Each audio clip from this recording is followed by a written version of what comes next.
You could start the recording. Thank you.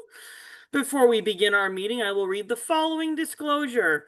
Pursuant to Section 20 of Chapter 20 of the Acts of 2020, an act relative to extending certain COVID-19 measures adopted during the state of emergency, and the June 30, 2027 extension granted by Chapter 22 of the Acts of 2022, this meeting for the town of Bridgewater will be fully remote and accessible to the public through remote participation to the greatest extent possible. No in-person attendance is permitted. Citizens who wish to tune in to the meeting may do so via Zoom, and the information on our agenda provides the Zoom number with which to call in. So with that, I will call the meeting to order at 7:03 p.m. So our first item of the evening will be approval of meeting minutes from May 2nd, 2025. Did everybody have a chance to read them? Any questions, comments, or concerns? Questions? Did you have a question, Mr. Lightford? I said no questions. Sorry. Alrighty. Hearing none, I will entertain a motion. So made. Motion made by the vice chair. Do I hear a second? Second. Seconded by Mr. Knoll. Josh, if you could take the roll call, please. MJ, Aye. Derek, Aye. Rig, Aye. Haley, Matt. I Thank you. The motion was approved. All right, thank you, everyone. We will move on to item C on our agenda, public comment. Before we do, I will ask that any members of the public who wish to speak, please state your name and address in Bridgewater for the record clearly, so we may have it recorded for the public record. At this time, I do see a hand raised. I believe it is Dr. Carlton Hunt.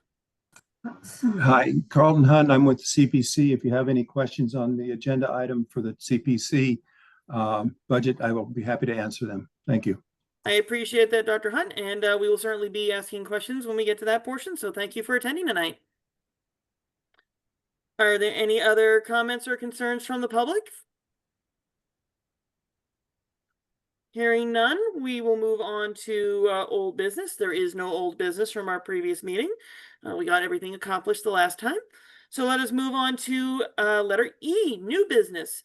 And we will start with order O FY25-060, capital plan transfers for FY26. And I will move on down to that information here. Get my computer to cooperate. All right. And we have in total transfers of approximately $633,230.93, and the transfer itself will be used to fund capital, leasing, and finance obligations into FY26. As we have done in previous meetings, I will ask that the folks who are bringing this to us provide their information first, and then we will open it up to any questions by members once our edification is completed. So I do see that the town manager, Blythe Robinson, is in attendance this evening to elucidate all details of the order before us this evening. So take it away, Blythe. I'll do my best, but Ashley Perez is here, our comptroller, so if I can't answer it, I'm sure she can. So as you know, first time meeting her. Yes. Hi. Thank you for coming in tonight, Ashley. So the town, as you all know from the capital improvement plan, does lease purchase a number of vehicles that needs for various departments, police, fire, and DPW primarily. And every year we have an order such as this to move money from the capital stabilization fund, and in this case, the ambulance receipts for appropriation fund, in order to be able to make the payments that are due in FY26. So that's what this is requested, and these are the amounts for each vehicle. Ashley, did you have any other additional details to add to this on top of what Blythe put out? Nope, she's said it all. Alrighty. Since it's pretty much straightforward, this is a typical thing that we do every year. For those who are newer members, this is sort of one of those types of year-end transfers that we kind of typically come across towards the end of the fiscal year, and going into the next fiscal year helps us fund those capital improvements. So I will at this time open it up for any questions or concerns from members of the committee. Please remember, with Robert's Rules of Order, please ask your question through the chair.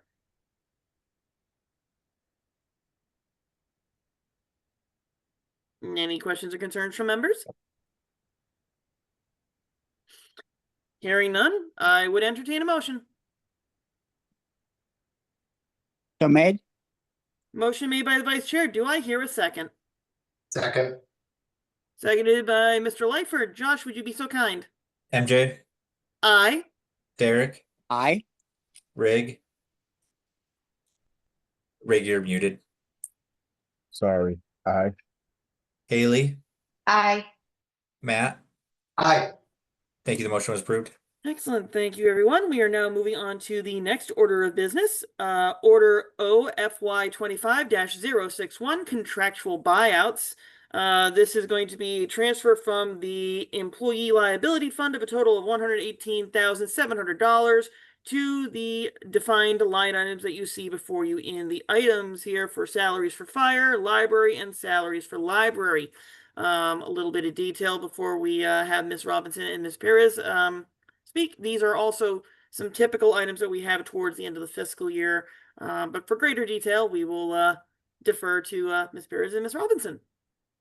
So on this particular matter, as all of you know, the employee liability fund is specifically for situations that arise either employees retiring who for which we have obligations to pay them for sick or vacation time, and then situations that may arise throughout the year for other reasons where we have an obligation to an employee. In this particular case, the salaries, we have two long-term firefighter paramedics who are going out on permanent disability retirement, who are leaving, and this is what the calculation is to cover those. And then we had a matter with a library employee through the union that we needed to settle, and that's the difference of the other item. Okay. Alrighty, with that explanation and information provided to us, do any members have any questions? Madam Chair, I do have a question, maybe two. All right, Mr. Knowles, shoot. I'm wondering, these contractual buyouts, is this in addition to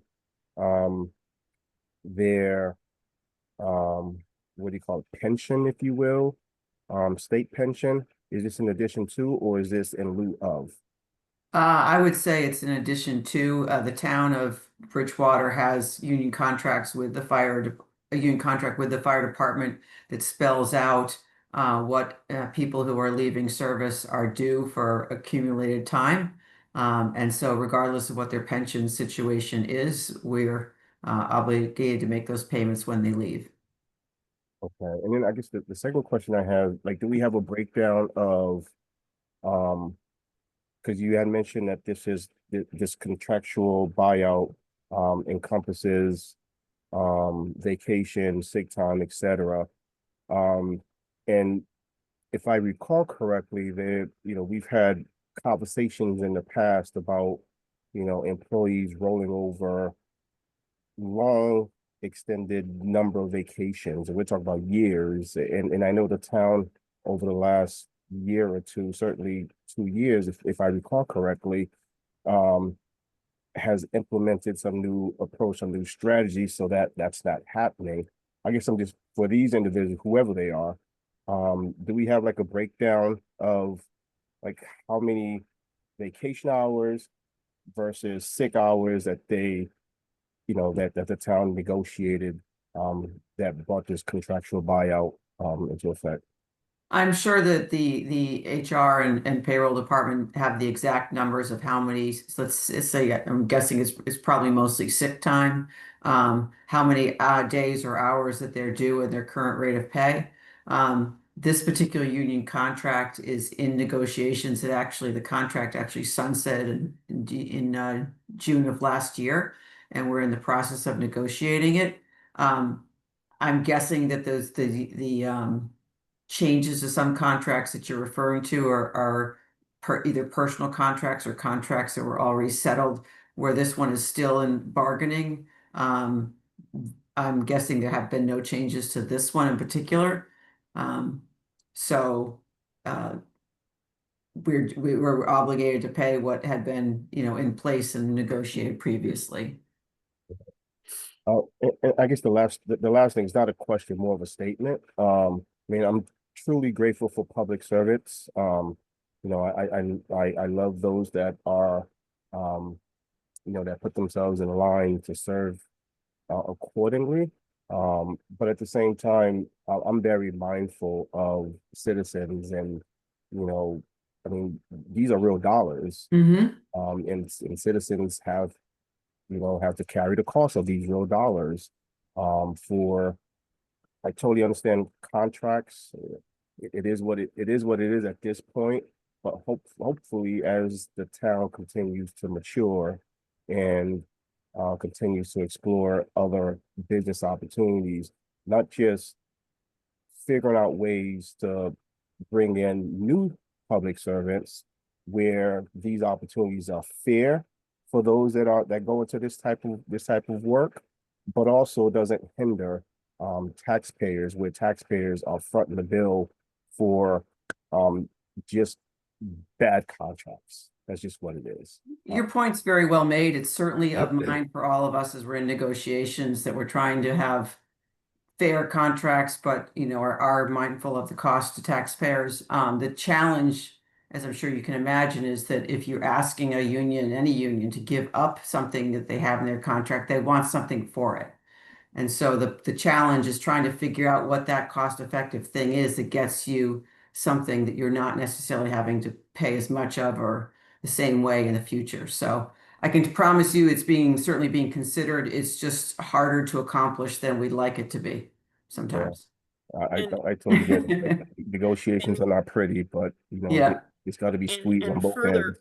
And further to Blythe's point, a lot of these types of contractual buyouts, Rig, they've actually gotten smaller over the last decade or so as the contracts have been renewed or modified or changed with MOUs or MOAs. These types of buyouts have gotten smaller as those older employees have either moved on from service, retired, or passed on. So these types of buyouts are getting smaller and smaller over time. So it is becoming a benefit to the town once these contracts are changed. Some of these folks, when they do retire, these types of things start to go away. We've actually gotten less of these over the last couple of fiscal years, and it's going to get to a point where those who were under those older contracts won't be in service anymore with the town, and we will likely have much less of these. They might even come around maybe once or twice every few years, but other than that, it won't be a continuous train like we've had the last few years, where I know every fiscal year we've done some sort of form of contractual buyout for one department or another. It is heartening to know that we have been able to get many years of service out of these types of employees and public servants, and through the negotiation process, which is a very difficult dance between municipal government and our public servant unions, especially police, fire, and school and clerical. It is, like Blythe said, when something is offered, something must be given in return. To get these types of contractual buyouts to continue to wane to their natural conclusion or denouement, there still needs to be that fine measure negotiation that still continues on. And as Blythe said, they'll get to that point in the not too distant future. And at some point, I personally foresee it happening, that we don't really get these types of buyouts for a longer period of time other than a year. Thank you both. I appreciate it. Are there any other questions or comments from the members? Madam Chair, two questions. Sure, Mr. Lightford. So first question is, if anyone knows what percentage of sick time we pay out, at retirement. I guess this would just be specific to the firefighters contract. And then second question, without asking specifics, the library matter, is this like a resolution of arbitration or something along those lines? I'm gonna take the second question first, because I know the answer to that one, and hopefully Ashley knows the answer to the first question, because I don't have the contract in front of me. On the library one, I think it was a matter of a rate of pay that we hired somebody at, and there was a issue with the union about the correct rate of pay, and so a settlement resolution for that. In terms of the actual schedule of how much people are due, Ashley, do you happen to know that? I know you and I haven't been in the negotiations together. So I know a lot of the different contracts come with different percentages. I can gladly give you a copy of like how this was broken down. So I just don't want to give you the percentage of something that I don't have the right information in front of me, because each contract is different. Mm-hmm. So I guess I was just curious if it's 100% or if it's less than 100%. It's probably less, but I just don't know what it is off the top of my head.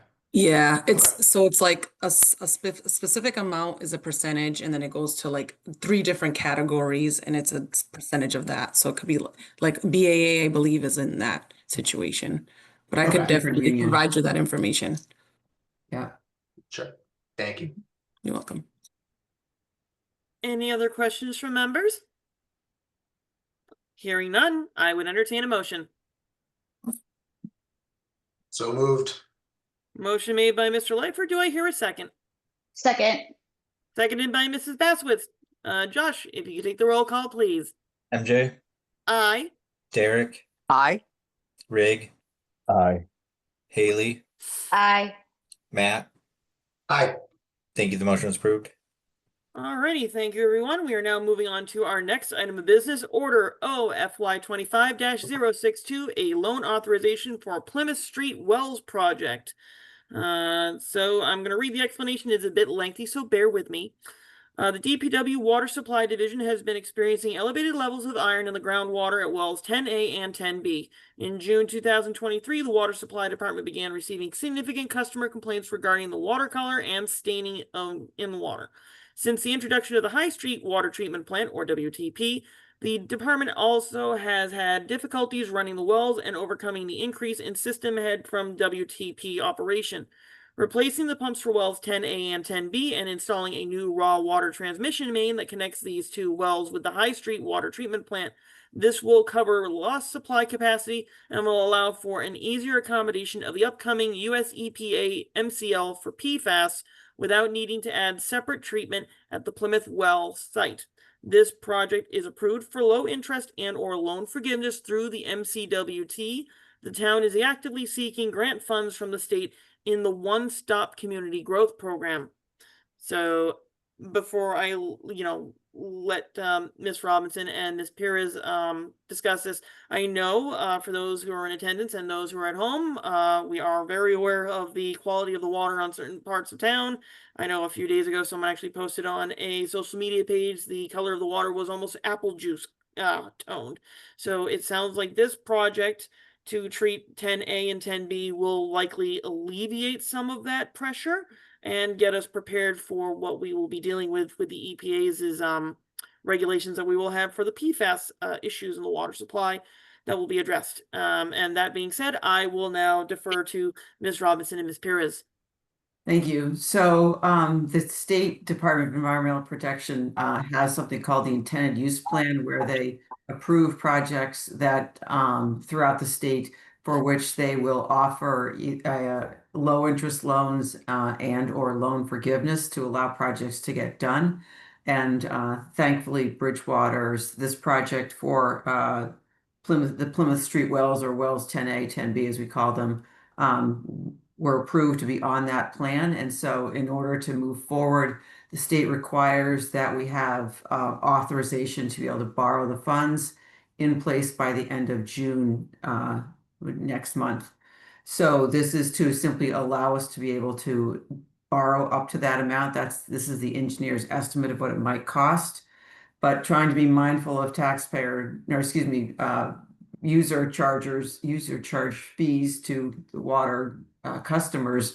We are also in a separate track seeking a state one-stop grant to be able to pay for some or all of the project with grant funds, so it doesn't hopefully cost nothing in order to do this.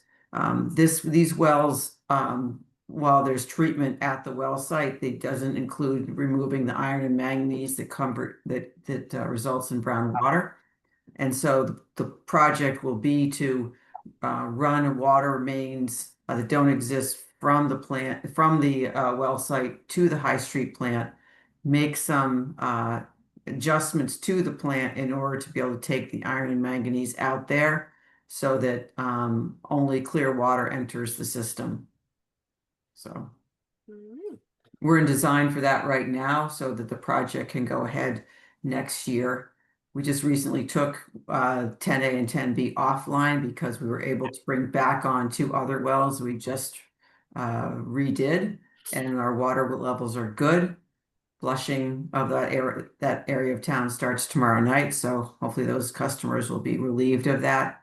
And if the summer is good to us, we hopefully will not have to turn those wells on at all and subject those customers to safe but discolored water. All right. Thank you, Blythe. I will open it up to membership questions. Any questions, comments, concerns? Madam Chair, just one question. Is there any sense of when we would hear on the One Stop Community Growth grant? Probably not until the fall. It's due, Okay. I think, June 4th. And usually they take 3 or 4 months. So All righty. Any other questions or comments? All right. Hearing no other further comments or questions, I will entertain a motion. So moved. Motion made by Mr. Knoll. Do I hear a second? Second. Seconded by Mrs. Bassowitz. Josh, can you take the roll call, please? Jay, Aye. Derek, Aye. Rig, Aye. Haley, Aye. Matt. Aye. Thank you. The motion is approved. Excellent. Thank you, everyone. We are now going to move on to budget order OFY 26-006. Sounds like this is our first for FY 26 on this type. CPA reserve accounts for FY 26. So we are going to be moving some funds around. Let's see. Estimated revenues of 1.035 million to meet the administrative expenses and other necessary proper expenses of the CPC for FY 26. All right, and it looks like out of that, we have a breakdown of several line items for which the funding will be moved to. And as I understand it, we do have Dr. Carlton Hunt here for that as well this evening. So I will entertain the conversation as such. I will have Ms. Robinson give us a little bit of explanation as well, and then I will open it up to Dr. Hunt to give us more detail from the granular level for the CPC as well. So, Ms. Robinson, if you'd be so kind. So this is an annual order that has to take place in every community that's has adopted the CPC.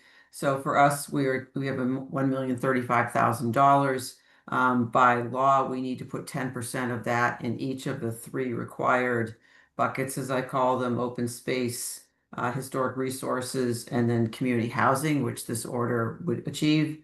It also sets aside money for administrative expenses, and then makes 2 specific appropriations for obligations the town already signed up for. One is for debt payment on the Academy building renovations, and the other is debt related to the Keith Homestead.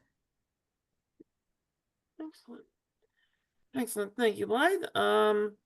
I believe I would like to hear a little bit of detail as well from Dr. Hunt, if he is still available. Thank you very much. Carlton Hunt, Austin Street, CPC Vice Chair. Basically, the estimated revenues are from 2 buckets. One is the surcharge for the town. It's 2% after the first $100,000 of assessed value. So if you have an assessed value of 500,000, the CPA charge goes on 400,000, and that's a 2% surcharge. And then the state matches that money, and we get an estimate for the state DOR annually as to how much percentage of our town revenue we should expect, the state has a trust fund that primarily supported by fees when you register deeds or anything that at the registry of deeds. It's a $50 charge. So that money comes into this trust fund, and the state DOR distributes that money on an annual basis.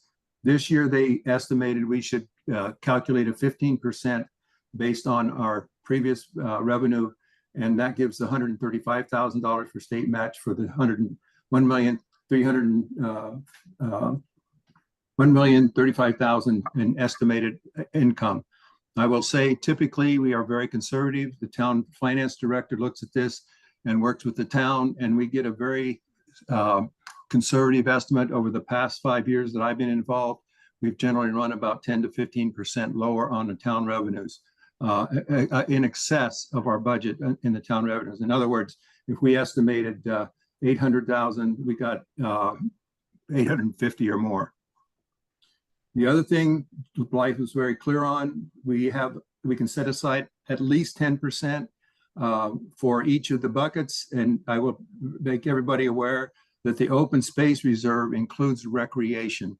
So that's an item that we can use that bucket, and that's a dedicated account. And then we have the admin account is limited at 5%. And as Blythe said, the Academy Building and the Keith Homestead are bonds that are being paid off. The Academy Building bond expires is over in 2036, and the Keith Homestead bond is over in 36 and 26. And then we have a thing called budgetary reserves. That's just a means of taking whatever we don't have in those buckets. We can take that and put it into an account that we can actually appropriate from during the year. And that balances out to the total amount of used funds and what surplus deficit has to come to zero in this town derived thing. That's a little bit more than maybe you need to know, but I think it's really important for everybody to understand that this is required by state law and it's independent of the town general fund. It's a surcharge fund. And if this went away, I would say if CPA were ever to go away and we still had bonds to be paid, the general budget has to pick up that bond and finish it. Thank you. Thank you, Carlton. I appreciate that, and I appreciate the work that CPC has done, and you through the committee as being vice chair, and also Mary Lee when she was chair of the CPC. I know that it's not an easy lift. A lot of folks don't necessarily tend to think that it's difficult, but it is because it is a state mandated type of fund. We did approve it, and it is something that is very important for the preservation of various things in our community, which are not just historically important, but also from a recreational standpoint and a historical importance standpoint. So Carlton, thank you very much for giving us that additional information. I really appreciate it. You're welcome. And I want to make one more statement. The state matched that fee money over the period of time that Bridgewater has been the CPA community. We have had about a 35% match. That's fee money. It's not tax money. And that's quite a good return on our investment. I'm not sure what next year will bring, but it's still, you don't have a better place to get money because it's through fees, not taxes, I guess, if I can say that. Thank you. Thank you, Carlton. Do I have any questions or concerns or points of note from members of the committee? Hearing none, I would entertain a motion. Motion to approve. Motion to approve. Rig, did you say it first? I think he did, yes. Oh, Yeah. he said. So, Vice Chair, would you be looking to second that then? Sure. Okay, so motion made by Mr. Knoll, seconded by the Vice Chair. Josh, if you could take the roll call, please. MJ, Aye. Derek, Aye. Aye. Haley, Aye. Matt. Aye. Thank you. The motion was approved. All righty, thank you, everyone. And let's see, I think we have managed to go through all of our business on the agenda this evening. We have indeed. So now we are on to item F, additional items for discussion. I don't genuinely have anything. I do want to at least note to folks, I'm very happy that we've been able to have quorum our last 2 meetings. I'm hoping we can keep this up. I'm very appreciative of that. I know we're hopefully going to get maybe a couple more members when the new fiscal year starts. I know Miss Robinson had interviewed at least one. I am hopeful that they will be coming on as of July 1st. So we will hopefully have a quorum plus 1 to at least address, and maybe a couple of other members through attrition at the ends of their terms. So that being said, folks, I'm really pleased that we've been able to keep this going. And Josh, our next meeting would be start of June. Am I correct on that? Yeah, so tomorrow night is town council. I haven't talked to Debbie yet on what's being referred. But if things get referred, we could either look to next week or the first week in June. Okay, excellent. So, folks, like I said, I'm pleased as punch with how things have been working out. Oh, and- actually, let me, sorry, next Monday is a holiday, so that would that would work. Yeah, exactly. Unless anybody wants to come in on Memorial Day, I wouldn't advise it. I wouldn't advise for it. It is a holiday. But again, yeah, I'm so very proud and very pleased that we've been able to keep this quorum going. So let's do this for a third time. Third time is definitely a charm. Just one If- thing on scheduling. I know the first public session we're hosting for the override is June 2nd, that Monday, from 5 to 7 at the library. I don't know if it'll go exactly 2 hours, maybe less, maybe more. So if that's the night you decide to meet, Lori and I and Ashley can figure out which one of us can maybe attend this meeting to make sure we've covered all the bases. Yeah, that would definitely be something I would be amenable to, and I think members of the committee would probably be amenable to as well. It is something that we probably should be in attendance for, or at least be able to hear a little bit of. But I'll let other members maybe possibly speak up if they want to on that. Madam Chair, if it could be put on our calendars and then folks can, if it fits their respective calendars, then they could just decline it. I like the calendar because I'm just all, it just helps keep me. Okay. Okay. Josh, if you could coordinate with Blythe on that, that way we can at least, if, worst comes to worst, we end up having a quorum, we can at least say we're, the members of the finance committee are here in a public meeting where, we have a quorum enough of folks that are here to join, so we can always post it as well. I think that would probably be a good thing to do. We'll send you, Josh, I'll give Josh the schedule of the 3 public meetings, so just for your own interest, you'll know when they are. There'll be one at the high school, one at the senior center, and one at the library. Okay. Are they all on Mondays by chance, Blythe? The library is Monday the 2nd, the COA is Friday the 6th in the morning, and the high school, I think, is the 10th. Okay. Okay. So that'd In be Tuesday then. like 5 o'clock as well. Okay. All right then. Yeah, so Josh, Blythe, if you work together on that, I greatly appreciate it. I know members would as well. Do we have any other items of conversation or discussion for this evening? Alrighty, hearing none, I will entertain our most favorite motion, item G, adjournment of a meeting. Motion to adjourn. Motion to adjourn made by Mr. Knoll. Do I hear a second? I'll second. Seconded by Mrs. Bassowitz. Josh, can you take the roll call? MJ, Aye. Derek. Oh, I think Derek pieced out already on us. Oh, well, that ends the meeting then. Alrighty, folks, we'll see you at the next meeting. Thank you, guys. Thanks, everyone. Bye, have a good night. Night.